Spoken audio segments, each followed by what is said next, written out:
Dear friends, आज हम chapter 24 section 319 CrPC के ऊपर चर्चा करेंगे। यह सेक्शन बहुत इम्पोर्टेंट है और आप सबका नो द लॉ चैनल में स्वागत है। मैं रामफल मोर एडवोकेट आप सबका अभिनंदन करता हूं। मुझे आशा है कि आप मेरे साथ बने रहेंगे। अब हम आते हैं सेक्शन के ऊपर। सेक्शन क्या कहता है? Power to proceed against other persons appearing to be guilty of offence। Sub section एक क्या कहता है? Where in the course of an inquiry or trial of an offence it appears from the evidence that any person not being the accused has committed any offence for which such person could be tried together with the accused, the court may proceed against such person for the offence which he appears to have committed। यानी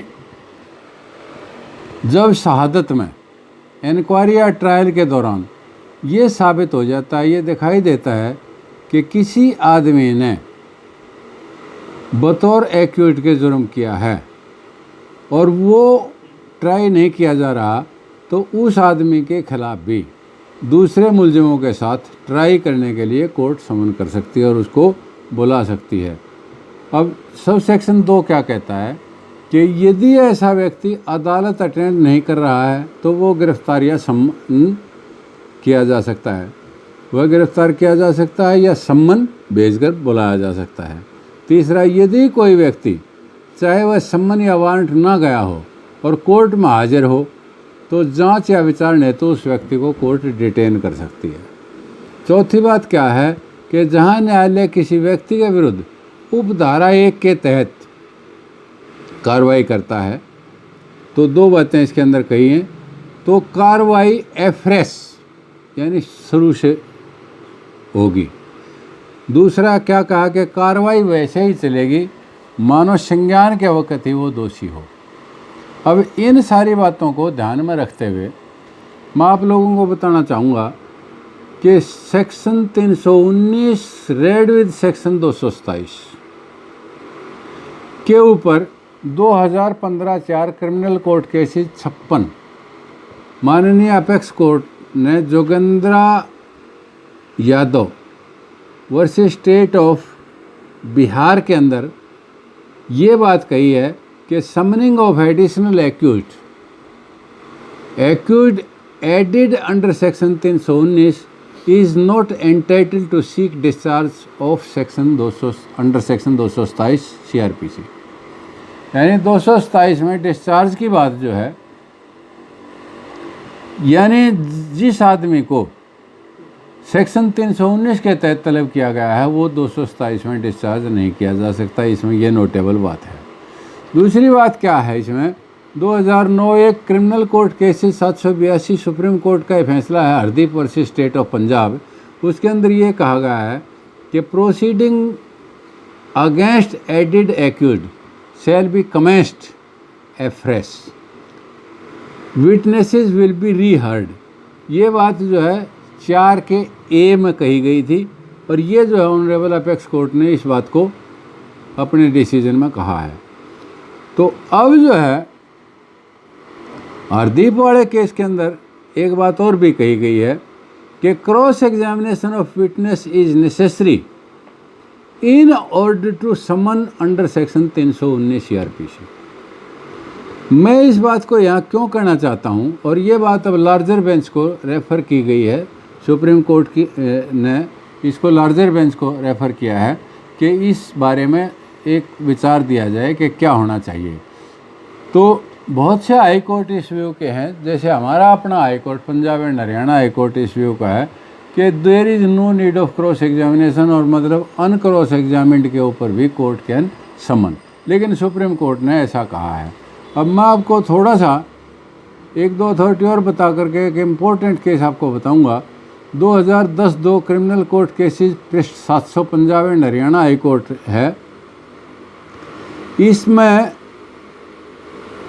क्या है कि इसी के ऊपर दूसरी authority भी है। 2009-4 criminal court cases 86 Punjab and Haryana की है कि additional accused can be summoned on uncrossed testimony of witnesses.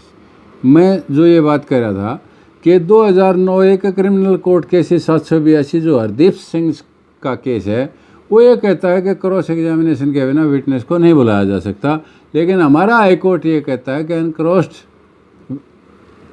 Witness के बयान पर भी एक्यूट को बुलाया जा सकता है। अब एक मोस्ट इम्पोर्टेंट केस मैं आपको इस सेक्शन के ऊपर बताना चाहूँगा कि Malik Pushpak Joshi versus state of Uttarakhand का केस था। 17 अक्टूबर 2019 को उस केस का डिसीजन आया है। केस था 376(2) का section 5(6) of the POCSO act. और उस केस के अंदर क्या हुआ कि एक लड़की 6 साल की जब स्कूल में भेजते तो वो रोने लग जाती और स्कूल जाने से इनकार कर देती। उनके घर वाले जो है उसको ज़बरदस्ती भेजते। एक दिन जो है मतलब वो काफ़ी रोना शुरू कर दिया, तो उसके पिताजी ने उस लड़की से पूछा कि बेटा बात बताओ क्या है, क्यों नहीं जाते। उसने बताया कि पापा वहाँ मैं नहीं पढ़ना चाहती, वहाँ एक अंकल मेरे साथ जो है ज़्यादती करता है और मेरी पेशाब की नाली के अंदर कोई मतलब इस तरह का वेपन देता है जिससे जो है मुझे बहुत दुख होता है, तो रोड जैसी कोई चीज़ डालता है और मेरी आंखों पर पट्टी बांध देता है। तो इसके ऊपर जो है उसने फेसबुक से उस स्कूल के फ़ोटोज़ देखे टीचर्स के, और उस लड़की ने कहा कि ये वो आदमी है। उसका नाम बबलू था। तो वो बबलू नाम का टीचर जो है ऐसा करता था, तो क्या किया कि उसके फादर ने बबलू के नाम केस दर्ज करवा दिया, बबलू के ख़िलाफ़, अकेले बबलू के ख़िलाफ़। और उसके बाद वो अपने भाई से बातचीत करने के बाद स्कूल में चला गया कि यहाँ क्या ये स्कूल है। वह हंगामा कर दिया, और उस हंगामे में क्या हुआ कि स्कूल की जो उनकी टीचर थी उसकी क्लास की और प्रिंसिपल, वो लोग जो है बीच में आ गए और उनके साथ कहासुनी होगी। और कहासुनी पर उसने क्या माना कि जो इन लोगों ने हमारा विरोध किया है, एक तो उस मैनेजमेंट के आदमी को और एक जो है उस लड़की को जो वो टीचर थी, उन दोनों को जो है पार्टी बनाने के लिए सब्सिक्वेंट बयान 161 का दे दिया। 161 का बयान अलग देने पर उन दो के खिलाफ भी कार्रवाई के लिए बात आ गई। अब ये एफआईआर दर्ज हुई थी अप्रैल 19, 2017 को। फिर अप्रैल 22 को another statement was recorded. She stated that she had told her teacher, कि उसने अपने टीचर का नाम भी अपने पिताजी को बताया था। यह बात जो है उसने कह दी।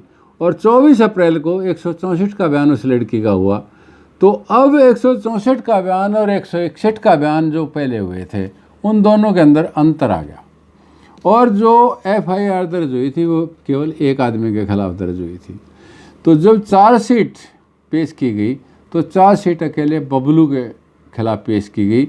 जब बबलू के खिलाफ चार्जशीट आई तो इस आदमी का बयान हुआ, इस लड़की के पिता का।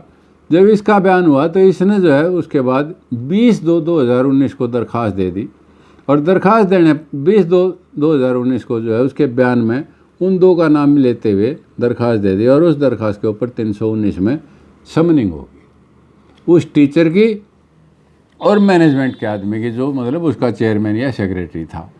तो matter went before the high court, और हाई कोर्ट के अंदर जब बात गई तो हाई कोर्ट ने भी उस बात को खारिज कर दिया और ये कहा कि ना समनिंग का राइट है कोर्ट का। और उसके बाद ये बात सुप्रीम कोर्ट में गई तो सुप्रीम कोर्ट ने कहा कि नहीं, इस तरीके से समनिंग करना, एक आदमी का ने पहले जो है जो बयान दिया है तो ये साबित करता है कि एक आदमी था, ये वो जो दोबारा झगड़ा हुआ उस झगड़े के कारण इन दो को फंसाया जा रहा है। तो इसलिए कोर्ट ने बहुत सोच समझ करके समनिंग करनी चाहिए और कोर्ट ने अपना माइंड, जुडिशियल माइंड जो है अप्लाई करना चाहिए। ये बात जो है इस केस के अंदर कही गई। तो Hardeep Singh versus state of Punjab एक केस है जो जिसकी बाबत ये मैंने आपको बताया, Malik Pushpak Joshi versus state of Uttarakhand का ये केस था। अब दूसरा केस क्या है, Hardeep Singh versus state of Punjab. इसमें भी कॉन्स्टिट्यूशन बेंच ने ऐसा ही कहा है कि 2019 सुप्रीम कोर्ट 734 के more than prima facie case as exercised at the time of framing charge but short of satisfaction to an extent that the evidence if goes unrebutted would lead to conviction। वो कहता है कि ये कोई ज़रूरी नहीं कि केस में कन्विक्शन हो, लेकिन more than sufficient prima facie case जो है एक्सरसाइज होना चाहिए, तो न्यायालय ने समनिंग करनी है। 2008 4 criminal court cases 621 supreme court का केस है। इसमें सुप्रीम कोर्ट ने क्या कहा 319 के ऊपर कि there is no time limit within which an application under section 319 CRPC can be filed. Time limit कोई नहीं है, जजमेंट के डिलीवर होने से पहले किसी दिन तक भी किसी समय भी application under section 319 if there is sufficient evidence can be moved. तो अब एक केस मैं आपको बताता हूँ, 2006 2 criminal court cases 864 Punjab and Haryana high court का केस है, सेवा देवी वर्सेस रोहतास। इसमें क्या हुआ कि चालान प्रेजेंट कर दिया गया other than persons named in FIR, यानी जिन आदमियों के खिलाफ FIR दर्ज कराई थी उनसे अलग का चालान पेश कर दिया गया। जब उनसे अलग का चालान पेश कर दिया गया तो accused named in the FIR can be summoned under section 319। और 2010 एक criminal court cases 269 supreme court का केस है, Suman versus state of Rajasthan के person named in FIR but against whom police did not file challan can be proceeded under section 319 CRPC। इसी तरीके से एक case है 2007 3 criminal court cases 228 supreme court का case है, Y Sarba Reddy versus Puttar Rami Reddy. Power under section 319 can be exercise by the court suo motu, यानी court suo motu भी action ले सकते हैं। It is not necessary that there should be an application on behalf of the party. तो एक जो है इसी के ऊपर एक अथॉरिटी देखेंगे कि 2008 एक क्रिमिनल कोर्ट केसेस 549 श्री गुनिया अलायस तब्बासम की अथॉरिटी है state versus state of Bihar की। इसमें भी यही कहा गया है। एक 2012 4 criminal court cases 604 supreme court की अथॉरिटी है। इसके अंदर भी कहा है कि court is empowered to proceed against persons not arrayed as accused in the chargesheet, यानी चार्जशीट में जिसका नाम नहीं आया उनके खिलाफ भी कोर्ट को पावर है and court can summon suspected persons. एक अथॉरिटी और इसके ऊपर मैं बताना चाहूँगा, 2009 3 criminal court cases 627 Rampal Singh versus state of UP का केस था। इसमें एडिशनल एक्यूज्ड के बारे में क्या कहा है कि appellants named in FIR but not named as accused in the chargesheet.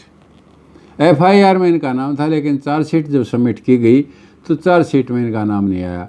तो PW1 in his evidence named appellants as persons who were involved in the incident। Court ने क्या किया, कॉजिंग डेथ, उसने ये कहा कि जब डेथ काज की गई तो ये आदमी भी उसमें थे, and injuries to another order of high court summoning appellate as additional accused upheld. तो 2017 3 criminal court cases 334 Vijendra Singh versus state of Rajasthan का केस है। The court committed error while summoning the accused on the basis of examination in chief of the complainant and his witnesses summoning order set aside। तो जो मैंने supreme court की authority बताई थी कि supreme court कहता है कि अनक्रॉस्ड विटनेस के आधार पर समनिंग नहीं की जाए। यहाँ पर ये 2017 3 क्रिमिनल कोर्ट केसेस 334 है Vijendra Singh versus state of Rajasthan का केस। इसके अंदर भी ये कहा गया है कि मतलब अनक्रॉस्ड विटनेस के बयान के ऊपर जो है समनिंग ना की जाए, और वो जो की थी वो जो है सेट असाइड की है। तो ऑब्जेक्ट ऑफ दिस सेक्शन, इस सेक्शन का ऑब्जेक्ट क्या है? असल इसका ऑब्जेक्ट ये है कि real culprit should not get away unpunished, यानी जो असली मुलजिम है ना, वो बिना सजा के नहीं जाना चाहिए। This is part of concept of a fair trial, और ये फेयर ट्रायल का कंसेप्ट है। Provision is based on the doctrine जुडेक्स डोमिनाटर कम नोशंस एब्सोल्विटर, यानी जज is condemned when guilty is acquitted, यानी निर्दोष को अगर छोड़ दिया जाता है, निर्दोष छूट जाता है, तो जज को कंडेम किया जाता है। तो court should give full effect to word used in provision. इसके ऊपर Hardeep Singh versus state of Punjab 2014 3 supreme court cases 92 हैं, भी इम्पोर्टेंट केस है। और ये इसका मीनिंग जो है, इस बात का इंक्वायरी एंड ट्रायल का भी मीनिंग इसी केस के अंदर दिया गया है। 2014 3 supreme court cases 92 Hardeep Singh versus state of Punjab में। तो इस प्रकार हमारा सेक्शन 319 पूरा होता है। मुझे आशा है कि आपको ये इस बात समझ में आई होगी। आप सबका धन्यवाद।